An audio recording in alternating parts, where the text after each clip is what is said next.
Amén. Muy bien, continuamos con nuestra serie Pregúntele al Pastor. Nuestra pregunta esta mañana es, espero que tengamos una respuesta rápida y sencilla a esto en su mayor parte. Y la pregunta es, ¿el bautismo salva? Y entonces voy a hacerles esta pregunta. ¿El bautismo salva? No. Está bien. Abriremos sus Biblias en 1 de Pedro 3 y versículo 20. 1 Pedro 3 y versículo 20.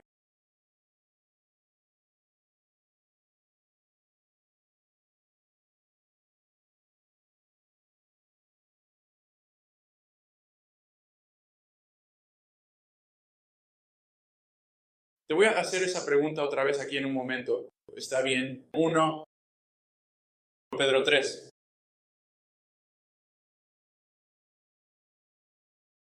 La Biblia dice 24, los cuales en otro tiempo desobedecieron cuando una vez esperaba la paciencia de Dios en los días de Noé, mientras se preparaba el arca, en la cual pocos fueron salvados por agua. 25. La figura correspondiente a esto, el bautismo, que ahora también nos salva, no quitando las inmundicias de la carne, sino como la aspiración de una buena conciencia hacia Dios, por la resurrección de Jesucristo. Te hago la pregunta de nuevo. ¿El bautismo salva? Según esto, sí. ¿Qué pensamos? Jesús dice, según este versículo, dice que el bautismo es el que ahora salva. Entonces, ¿qué debemos pensar de este versículo y de otros versículos que parecen decir que el bautismo salva? Nuestra pregunta nuevamente esta mañana es, ¿cuál es? O dice el bautismo. Creo que necesitamos entender un poco más sobre qué es. Sí. Está bien. De acuerdo. Y creo que probablemente al mirar este versículo y otros versículos vamos a aclarar un poco nuestra comprensión del bautismo, ¿verdad? Y esta es la cuestión. La pregunta que recibí no fue ¿salva el bautismo? La pregunta que recibí fue ¿qué significan realmente estos versículos? ¿De acuerdo? Y la pregunta subyacente ahí es ¿salva el bautismo? ¿Verdad? ¿Qué quiere decir Pedro cuando hace esta afirmación? ¿De qué está hablando? Y creo que hay algunas cosas que debemos considerar cuando se trata del bautismo. Primero que nada, necesitamos entender el bautismo en esa época como una declaración pública de conversión, y creo que hoy en día también lo es. Pero en aquella época era algo que se entendía. Había un contexto cultural para el bautismo que existía en los días de Pedro y que hoy no existe de la misma manera. Los cristianos no fueron los primeros en implementar el bautismo. ¿Cuántos de ustedes sabían eso? El bautismo no es algo exclusivamente cristiano. Ahora se ha convertido en algo cristiano. Pero cuando Jesús dice, vayan por todo el mundo y enseñen a todas las naciones bautizándolas, eso no era algo nuevo para los discípulos. Había un contexto en el que ellos entendían el bautismo. Ahora, nosotros entendemos el bautismo en un contexto cristiano. Pero ellos entendían el bautismo en un contexto precristiano, en un contexto judío, en un contexto del primer siglo. Y en esa época tenían una comprensión muy diferente a la que tenemos hoy. Los cristianos no fueron los primeros en bautizar. Ahora hemos perfeccionado el argumento, pero ellos no fueron los primeros en hacerlo. Muy bien, Marco. Entonces eso nos lleva a una pregunta. ¿Eso es lo que hacía Juan el Bautista antes de Jesús? Así es. Sí, vamos a ver eso un poco esta mañana. Recuerden que Juan el Bautista era el Bautista porque... Lo siento, sí. Así que la pregunta era sobre el bautismo de Juan el Bautista. ¿No estaba él bautizando antes que Jesús? Sí lo haremos. Antes de que Jesús dé el mandato de bautizar, se supone que debes empujarlo hasta la pantalla frontal. Y entonces, nuevamente Juan el Bautista estaba bautizando antes de que Jesús diera el mandato de bautizar. Ahora bien, ¿fue el bautismo de Juan el Bautista una imagen de la muerte, sepultura y resurrección de Jesucristo? No pudo haber sido. ¿Por qué? Porque Jesús aún no había muerto, ni había sido sepultado y resucitado. Y entonces, ¿cuál era su comprensión del bautismo? Cuando Jesús dice, esto es algo que van a hacer ahora, ¿cuál era su entendimiento? Cuando se usaba la palabra bautizar, ¿qué entendían ellos por eso? Bueno, la verdad es que en esa época los judíos bautizaban a los conversos gentiles. Si eras un gentil y te estabas convirtiendo al judaísmo, lo harías. Estás convirtiéndote al judaísmo. El bautismo representaba una conversión en la cultura judía. Probablemente por eso los fariseos se sintieron tan ofendidos por el mensaje de Juan el Bautista. Él les está diciendo que se bauticen. Ellos eran fariseos, eran judíos, cumplían la ley. No necesitaban ser bautizados como esos gentiles paganos. Lo que Juan les estaba diciendo era, necesitan convertirse. Les estaba diciendo que necesitaban arrepentirse. Y así vemos esta idea del bautismo como una imagen de la conversión. Él señaló que estaban equivocados y que necesitaban corregirse. Es decir, Juan el Bautista les señaló a los fariseos que estaban equivocados y que necesitaban corregirse. Utilizó la imagen del bautismo para hacer eso. Esto era apropiado. En su época se entendía porque el bautismo significaba la conversión y estaban haciendo una declaración pública. Me estoy convirtiendo al judaísmo. Así que cuando Jesús les dice a sus discípulos que bauticen a las personas, esa habría sido su comprensión de ello. No existía el bautismo cristiano antes de eso, porque no existía el cristianismo tal como lo conocemos hoy antes de eso. Ellos habrían tomado lo que Jesús dijo cuando dijo bauticen y habrían aplicado su entendimiento a esa palabra, y esa práctica significaba conversión. Y vemos que Pedro también hace esto. Vemos que él utiliza esta expresión en Hechos capítulo 2, versículo 7, donde la Biblia dice, al oír esto, se compungieron de corazón y dijeron a Pedro y a los demás apóstoles, varones hermanos, ¿qué haremos? Han escuchado el Evangelio y preguntan, ¿cómo respondemos a esto? ¿Qué se supone que debemos hacer? ¿Qué sigue? Entonces Pedro les dijo, arrepentíos y bautícese cada uno de vosotros en el nombre de Jesucristo. Y aquí es donde nuevamente se nos encienden las antenas, ¿verdad? Para perdón de los pecados y recibiréis el don del Espíritu Santo. Entonces, ¿está diciendo Pedro que el bautismo salva en Hechos capítulo 2? Bueno, creo que cuando entendemos el contexto cultural aquí, no lo creo así. Pedro está llamando a las personas a creer en Cristo y a convertirse de la manera en que ellos lo entendían en su cultura. Si el bautismo era lo que alguien hacía para convertirse de la práctica pagana gentil al judaísmo, lo que Pedro está diciendo es, conviértanse.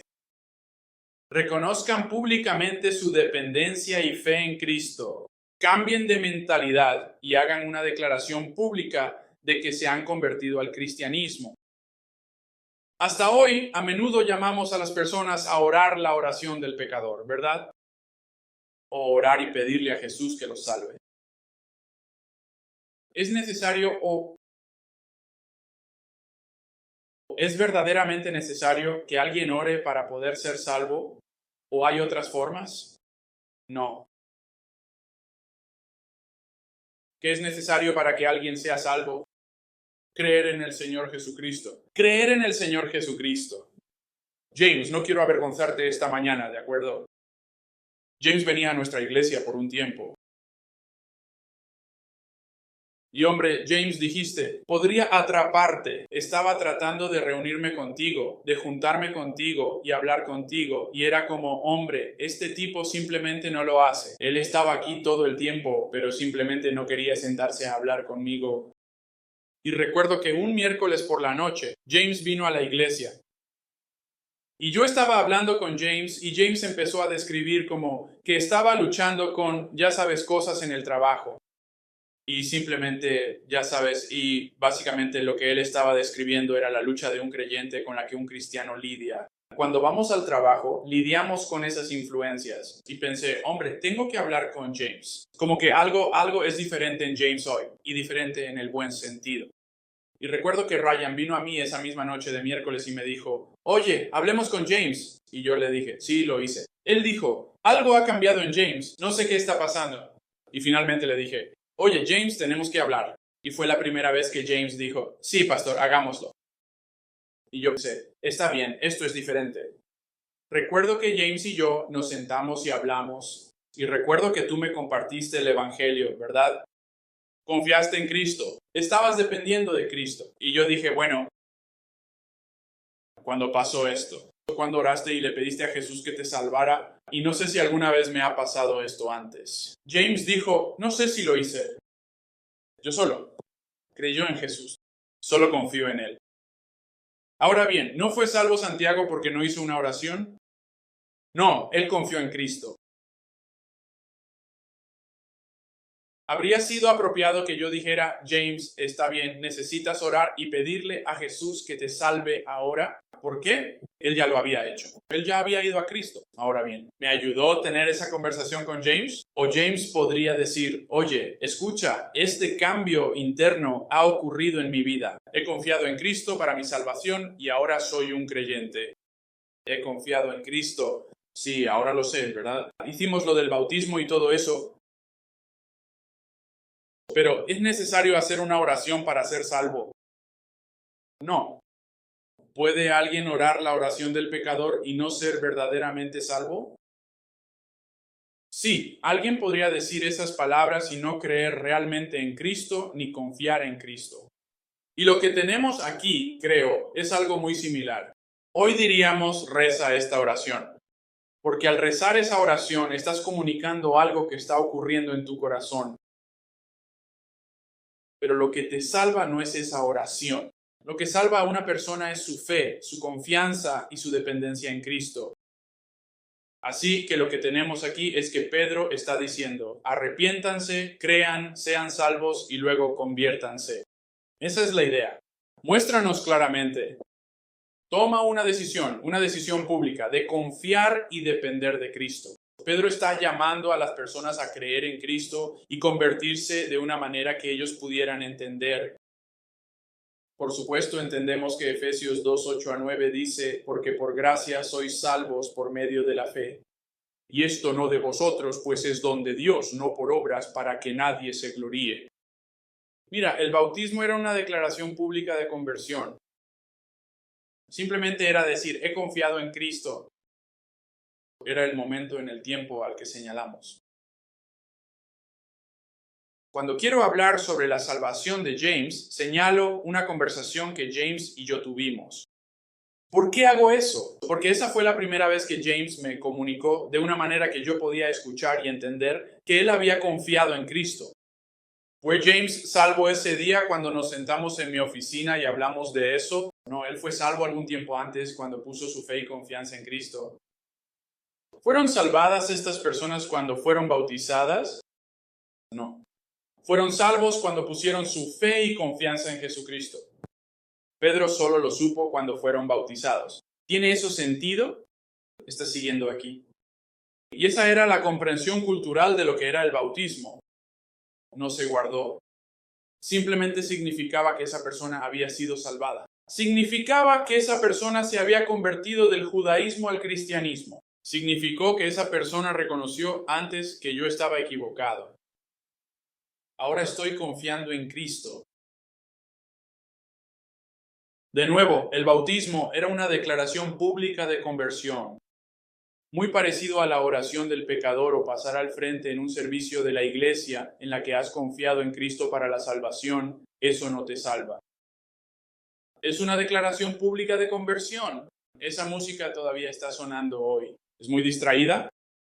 Está bien, podemos concentrarnos a pesar de ello. No sé por qué ni cómo. Ahora que lo he mencionado, no tengo a todos aquí, ¿verdad?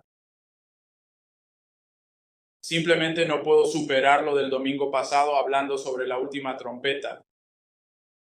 Suena la trompeta de mariachi y literalmente miro a Mark y Mark está como, creo que estás equivocado, amigo.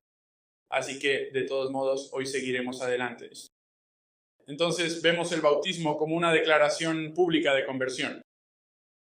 También vemos el bautismo como una imagen Creo que eso es realmente lo que vemos en Primera de Pedro 3, versículo 20. Pedro nuevamente, el mismo que en Hechos 2 dice, arrepiéntanse y sean bautizados. Aquí en realidad hace la declaración. Aun el bautismo ahora también nos salva. De nuevo, este versículo es un versículo difícil, porque parece como si Pedro estuviera diciendo que el acto del bautismo es lo que trae la salvación. Estos versículos son confusos. Sin embargo, tenemos que tener cuidado de prestar atención a lo que realmente dice este versículo. Cuando llegamos a estos pasajes difíciles de la Escritura, tenemos que preguntarnos, ¿qué es lo que realmente está diciendo la Biblia aquí? Pedro está hablando sobre el bautismo. Él dice, el bautismo ahora también nos salva. Entonces, ¿qué quiere decir con esto? Veamos un poco más de cerca. Fíjense en el versículo 22, o mejor dicho, en el 21, él dice, por lo cual aún el bautismo ahora también nos salva. Él está usando un lenguaje figurado o alegórico aquí. Pedro deja claro que el bautismo es un tipo o una imagen de algo. La palabra figura literalmente es la palabra tipo o prototipo. Es la idea de que esto es una imagen. El bautismo representa algo. El bautismo indica algo sobre la persona que se bautiza. Piensa en el sistema de sacrificios del Antiguo Testamento. Ellos traían estos sacrificios. Pero cuando alguien traía un sacrificio al templo, ¿ese sacrificio los salvaba? ¿Qué los salvó? Su creencia. Su creencia, su fe. Bien. No, ese sacrificio no los salvó. Ese sacrificio fue una imagen, o una representación, o una indicación de que confiaban en Dios para la salvación. ¿Trajeron sacrificios personas que no confiaban en Dios para su salvación? Seguro. Los fariseos serían un maravilloso ejemplo de ello. No, maravilloso ejemplo. Serían un ejemplo de eso, ¿no? Serían un buen ejemplo de alguien que solo seguía las apariencias. Hacían todas las cosas correctas, pero no había una creencia en el corazón. No había fe. Y Dios era fe al traer estos sacrificios, ¿verdad? Así que vemos en el sistema de sacrificios del Antiguo Testamento que esos sacrificios indicaban algo sobre la persona que los ofrecía, o al menos se suponía que debían indicar algo sobre las personas que los presentaban. Se suponía que esto indicaría que habían puesto su fe en Dios para su salvación. Una vez más, esa persona no sería salva. Si no tuvieran fe solo porque trajeron un sacrificio, porque las personas son salvadas por la fe, lo entendemos, ¿verdad? Entendemos que las personas no se salvan por obras, son salvos por la fe. ¿Puedes ver la fe? ¿Puedes mirar a alguien y decir, ¿esa persona es cristiana? No. No podemos ver la fe de alguien. Ahora podemos ver la evidencia de su fe, seguro. Pero la fe es la sustancia de la esperanza, la convicción de las cosas que no se ven. ¿No es así? La fe no es algo que podamos ver. Entonces, ¿cómo sabríamos en el Antiguo Testamento si alguien tenía fe o si era salvo? Bueno, una forma sería que trajeran sacrificios. Ahora bien, ¿es posible que alguien traiga un sacrificio y no sea salvo y no tenga fe? Claro, ¿verdad? Pero entendemos que alguien que es salvo, alguien que sí tiene fe, normalmente traería un sacrificio, si podía hacerlo. Pero en realidad, la verdad es que en el Antiguo Testamento, si alguien tenía fe o si era salvo, uno tomaba su palabra. Y traían un sacrificio si podían hacerlo. ¿Podía alguien ser salvo sin traer un sacrificio en el Antiguo Testamento? ¿Es posible que alguien en el Antiguo Testamento pudiera ser salvo sin traer un sacrificio? A nosotros sí, pero a ellos no creo. Bueno, ¿qué pasa con el pueblo, los santos del Antiguo Testamento antes de que se estableciera el sistema de sacrificios en Éxodo? Abraham, Isaac y todos estos otros. ¿Podrían salvarse sin traer un sacrificio? ¿Qué los salva? ¿Es el sacrificio? No. ¿Qué los salva? Su creencia, su fe, su creencia. Y así, estas personas que trajeron estos sacrificios, ¿estaban haciendo lo correcto al traer estos sacrificios? Sí. ¿Se salvaron trayendo sacrificios? No. Estos sacrificios eran una imagen de su dependencia del Cristo venidero, del Mesías venidero, al menos según su comprensión de ello. Era una imagen de su fe en Dios. El bautismo es muy parecido. ¿Puede alguien ser bautizado sin fe? Sin confiar en Cristo, sin ser salvo. Me bauticé 3 o 4 veces antes de confiar en Cristo para la salvación. La respuesta es sí. ¿Ese bautismo salva a esa persona aparte de la fe? No. ¿Esa persona no es salva hasta que finalmente se bautiza? Por supuesto que no. Son salvos en el momento en que confían en Cristo para la salvación. El bautismo es similar en que indica fe y la dependencia de la obra terminada de Cristo para la salvación. No salva, es una representación de la salvación. ¿Eso tiene sentido? El bautismo no salva a nadie, es una imagen de la salvación. Es una declaración pública de conversión, es una representación de la salvación.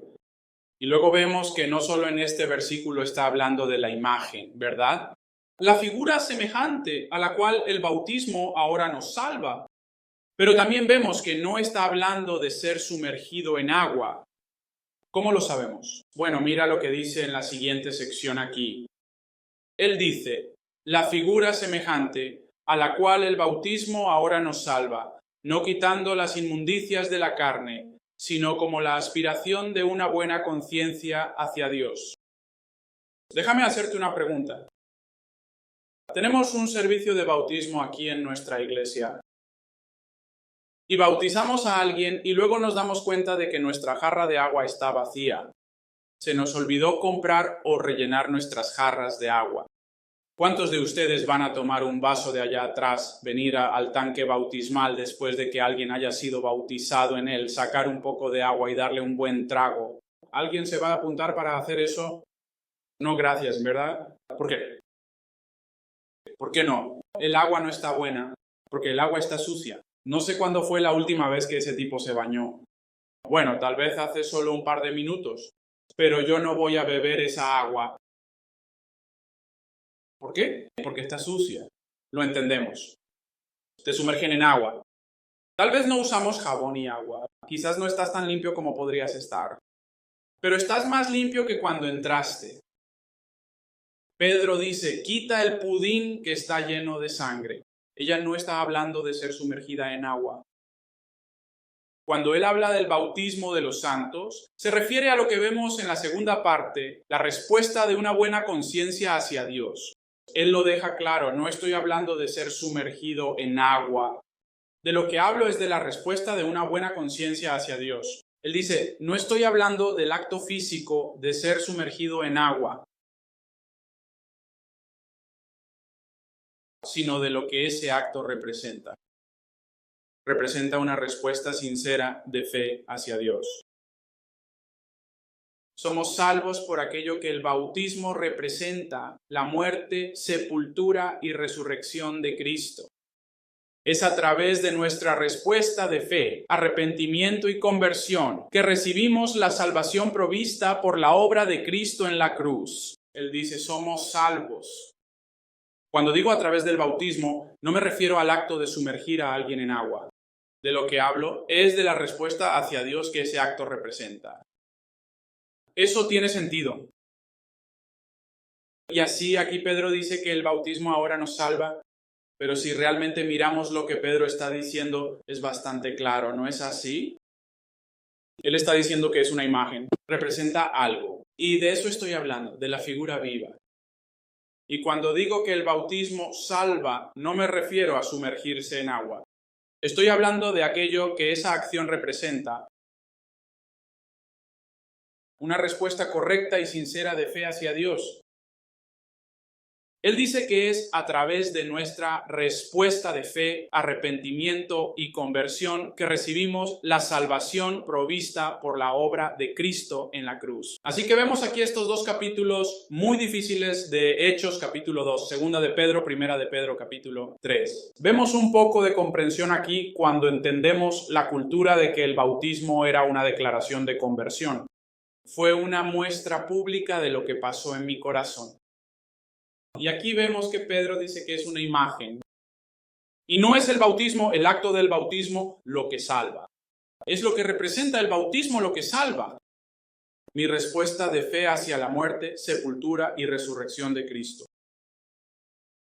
También vemos otro aspecto del bautismo que a veces puede ser confuso. Ese es el bautismo del Espíritu Santo. Aquí hay mucho que podemos analizar. El pentecostalismo tiene ideas muy interesantes sobre el bautismo del Espíritu Santo. Hay muchos que toman las referencias al bautismo del Espíritu Santo y las aplican al bautismo físico. Vamos a ver por qué la distinción es importante en este pasaje. Pero otra referencia interesante en las Escrituras que puede ser confusa es este bautismo del Espíritu Santo. Vemos que Juan el Bautista nos habla de este bautismo, el cual es realizado por Cristo en Marcos capítulo 1, versículo 8. Él dice, yo a la verdad os he bautizado con agua, pero Él os bautizará con el Espíritu Santo. Y Jesús les habla a sus discípulos sobre este bautismo del Espíritu Santo en Hechos capítulo 1, versículo 5. Porque Él dice, porque Juan ciertamente bautizó con agua, pero vosotros seréis bautizados con el Espíritu Santo dentro de no muchos días. Por supuesto, entendemos que este bautismo del Espíritu Santo ocurre para los discípulos en el día de Pentecostés, en Hechos capítulo 2, versículo 4. Dice, y todos fueron llenos del Espíritu Santo y comenzaron a hablar en otras lenguas, según el Espíritu les daba que hablasen. Así que Pedro describe el bautismo del Espíritu Santo, o Hechos describe el bautismo del Espíritu Santo para los discípulos. Cuando esto sucede en Hechos capítulo 2, ellos comienzan a hablar con lenguas que el Espíritu Santo toma residencia permanente en la vida del creyente. Esto sucedió por primera vez en Hechos capítulo 2. Pero sigue sucediendo hoy en día. No el aspecto de hablar en lenguas, sino la morada permanente del Espíritu Santo. ¿Y cuándo sucede eso? Vamos a ver que no ocurre en conjunto con el bautismo en agua. En realidad sucede. En el momento en que alguien confía en Cristo para salvación. Vemos esto en Hechos 11, versículos 15 al 17. Pedro está describiendo el bautismo del Espíritu Santo sobre los gentiles. Esta es la primera vez que los gentiles han confiado en Cristo y son habitados por el Espíritu Santo. Él está describiendo esto a un grupo de pastores en Jerusalén para explicar que sí, el Evangelio ha llegado a los gentiles. Cristo ha salvado a los gentiles o a este pueblo gentil. Así que él está describiendo este evento en Hechos capítulo 11, versículo 15. Y dice, y cuando comencé a hablar, el Espíritu Santo descendió sobre ellos, como sobre nosotros al principio. Entonces recordé la palabra del Señor, como dijo, Juan ciertamente bautizó con agua, pero vosotros seréis bautizados con el Espíritu Santo.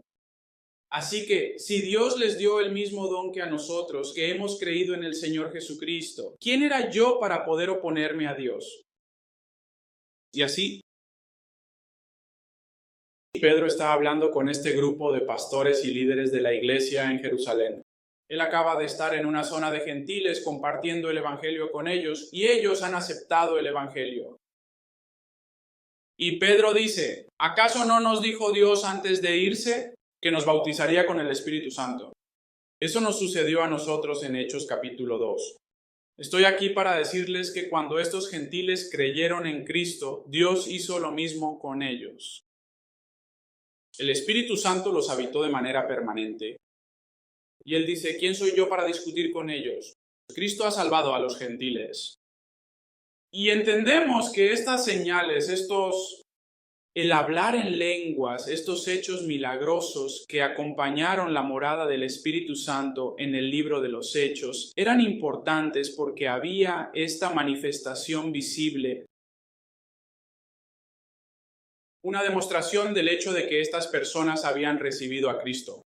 El Señor le estaba dejando claro a Pedro que el Evangelio era para los gentiles. Él les estaba comunicando eso a través de estos actos milagrosos.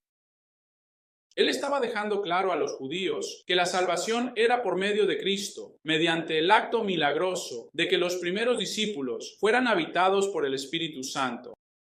Estos son dones de señal. Fueron dados como señal para indicar que el Evangelio era válido. No solo era válido para los judíos, también lo era para los samaritanos y para los gentiles. Y vemos que este tipo de evento ocurre. Cuando los primeros judíos confiaron en Cristo, cuando los primeros samaritanos confiaron en Cristo, y ahora aquí cuando los primeros gentiles confiaron en Cristo, esto no lo vemos hoy en día. ¿Por qué? Porque tenemos la palabra de Dios. Está completa. No necesitamos una señal. Dios nos lo ha dicho claramente. Esa es nuestra responsabilidad, confiar. Pero Efesios habla acerca de este bautismo del Espíritu Santo y el momento del bautismo del Espíritu Santo. Y si usas el capítulo 1.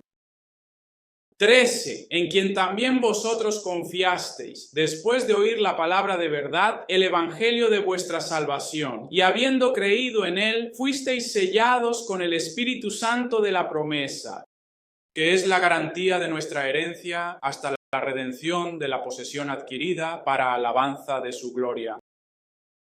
Entonces, ¿cuándo alguien es realmente bautizado o es habitado por el Espíritu Santo de Dios? Cuando aceptan a Jesús. Cuando aceptan a Jesús, llega el momento de su salvación. Bien, entonces, ¿cuál es el propósito del bautismo espiritual? ¿Qué logra? Hay otro pasaje difícil para nosotros aquí en Romanos capítulo 6 y versículo 3. La Biblia dice, ¿no sabéis que todos los que fuimos bautizados en Cristo Jesús, fuimos bautizados en su muerte? Por tanto, fuimos sepultados con él por medio del bautismo en la muerte, para que así como Cristo resucitó de los muertos por la gloria del Padre, así también nosotros andemos en nueva vida. Entonces, este versículo está hablando de un bautismo físico o de un bautismo espiritual. ¿Qué piensas? Creo que espiritual. ¿Somos bautizados? ¿Somos llevados a la unidad? ¿Somos hechos en Cristo a través del bautismo físico? No, eso es solo una imagen de una realidad interna. El bautismo del Espíritu nos introduce en el cuerpo de Cristo, de modo que la muerte que Él murió en la cruz fue mi muerte por mi pecado. Su resurrección, vida y victoria sobre el pecado es mi victoria. Este bautismo en el Espíritu no solo me une a Cristo, sino que también nos une entre nosotros como miembros de su cuerpo. Es la obra del Espíritu Santo en la que soy salvo. A través de confiar y depender de Cristo, confío en Cristo. Estoy bautizado en el Espíritu Santo. Él mora en mí de manera permanente. Esto es mucho sobre el bautismo. ¿Alguna pregunta, idea o comentario hasta este punto? Sí, en realidad tengo bastantes. Espera, Brad te va a traer un micrófono. Espero que se respondan. ¿El pueblo judío todavía practica el bautismo? No lo sé. Está bien. Esa fue fácil. Sigue haciéndolas así. James está en buena compañía porque no ves a muchos de los apóstoles, ni siquiera a Pablo aquí realmente diciendo alguna oración. Simplemente en algún momento se convirtieron y no hubo ninguna oración. Así que detengámonos ahí un momento porque tienes razón. Pablo es un ejemplo maravilloso. ¿Cómo supo la iglesia que Pablo estaba a salvo? Porque fue bautizado, porque había sido bautizado. Sí, porque estoy mirando eso y ni siquiera habla de muchos de los otros apóstoles siendo bautizados con agua. Seguro. Pero aquí lo dice claramente con Pablo. Sí, pero creo que eso fue más por las otras personas que ya sabes, él estaba persiguiendo durante todos esos años. Sí, tal vez, ya sabes, quiero decir, obviamente ese era un mandamiento, no un mandamiento, pero eso era un... Atraemos al Bautista hacia Jesús, ya sabes, a través del cambio en sí mismo. Y sabemos que Jesús bautizó a sus discípulos, ¿verdad? Y eso habría sido una declaración de conversión para ellos que creían que este es el Mesías que estaban haciendo. Fue una declaración pública de su fe en Cristo. Ahora, con el tiempo, esa fe tuvo que ser, ya sabes, se les dio más información. Tuvieron que incorporar esa información. Pero hubo un bautismo incluso para aquellos que siguieron a Cristo durante su ministerio terrenal. Un bautismo físico que significaba que estaban siguiendo a Cristo. Dependieron de Cristo. Entonces, mi pregunta más desafiante es la siguiente. Siempre trato de venir a Lawrence, hablo con la gente y conozco a muchos pentecostales. Y parecen pensar que ese versículo bíblico que usted mostró, que se salvan cuando son bautizados en el Espíritu Santo y comienzan a hablar en lenguas y demás, que no es un... Quiero decir que recibimos el Espíritu Santo en el momento de la salvación. Es casi como simultáneo. Pero su salvación en su mente no llega hasta que comienzan haciendo estas cosas milagrosas que ya no son necesarias porque tenemos la palabra de Dios. ¿Cómo les testificas? ¿Cómo les ayudas a entender? Es como poner la carreta delante del caballo. Sí, señalar a Cristo. Y sabes, yo mismo he cometido ese error. Tenemos que tener cuidado. No me sirve de nada corregir. No le sirve de nada a la persona que yo corrija su error teológico sobre el bautismo del Espíritu Santo, sobre los dones de señales, hablar en lenguas. Si están dependiendo de su experiencia o de sus obras para la salvación, no conocen a Cristo. Así que estoy perdiendo el tiempo ocupándome de todas estas cosas periféricas porque lo que necesitan es depender de Cristo. Por eso tengo que llevarlos a un punto en el que no dependan de hablar en lenguas, que no dependan de sus buenas obras, que dependan de lo que Cristo ha hecho por ellos. Y creo que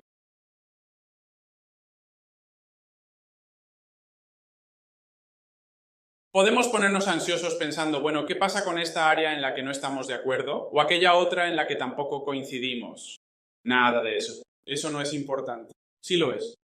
Pero lo más importante es que necesitan depender de Cristo para su salvación. Así que los vuelvo a dirigir a Cristo. Y en última instancia, el Señor tiene que hacer eso por ellos. He descubierto que las preguntas son útiles. He visto que compartir mi testimonio es útil y compartirlo con un propósito. Ya sabes, hacer afirmaciones como que yo era un chico bastante bueno. Para mí este es mi testimonio, tu testimonio. Tienes que encontrar la manera de incluir el Evangelio en tu testimonio de una forma que sea apropiada. Pero en mi caso era como que estaba en la iglesia casi todos los días de la semana y yo dependía de una oración que había hecho o de una experiencia que había tenido. No estaba dependiendo de Cristo. Y no fue hasta que me di cuenta de que necesitaba depender de Cristo que obtuve la salvación. Nada de lo demás importaba. Y hay, ya sabes, maneras prudentes de hacer eso. Le pedimos al Señor que nos dé sabiduría. Pero no te distraigas con lo periférico en esas conversaciones. Guíalos hacia Cristo. Y el Señor puede hacer la obra de conectar esas cosas por ti. ¿Alguna otra pregunta, comentario? Muy bien. Bueno, vamos a ver un punto más aquí y luego terminamos. No, no lo haremos. Se me acabó el tiempo. Diré esto. El momento del bautismo es importante. En Hechos 8, vemos a Felipe predicando el evangelio al eunuco etíope. Llegan al agua. Curiosamente, no vemos al eunuco etíope hacer una oración. Pero el eunuco etíope llega a este cuerpo de agua en el desierto y dice, aquí hay agua. ¿Qué me impide ser bautizado? Y Pedro dice, si crees, puedes. Ese hombre fue salvo antes de su bautismo y fue después de su salvación que se bautizó. En otras palabras, si Pedro hubiera dicho, si el eunuco hubiera dicho, no estoy creyendo en Cristo, Pedro habría dicho, entonces no te bautizo, porque el bautismo viene después de la salvación. Es una representación de una realidad interna. No sirve de nada aparte de eso, salvo que tal vez salgas un poco más limpio de lo que estabas antes de entrar al agua. No sirve de nada sin fe en Cristo, porque está destinado a representar mi dependencia de Cristo para la salvación. Lo mismo vemos en Hechos capítulo 10.